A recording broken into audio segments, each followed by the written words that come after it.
মানুষ কাছে আসে দূরত্ব বাড়াবে বলেই। যেখানে আশা আছে দিন শেষে সেখানে চলে যাওয়ার কথা উঠবেই। প্রতিটি ভোরের সাথে একটা অদৃশ্য সন্ধ্যা নিয়ে আসে সকালের সূর্যোদয়। আজ যে মানুষ কাছে এসেছে, কাল কিংবা পরশু সে মানুষ দূরে চলে যাবে, দূরত্ব বাড়াবেই।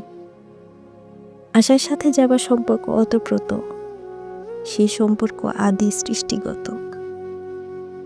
মানুষের পরিবর্তে আমি তাই এমন কিছুকে ভালোবাসি যার সাথে আসা যাওয়ার সম্পর্ক নেই। আমি যাকে ভালোবাসি তার নাম আকাশ। আকাশ কখনো কাছে আসেনি, ফলে দূরত্ব বাড়ানোর ভয় নেই। বস্তুত মানুষ কাছে আসে দূরত্ব বাড়াবে বলেই।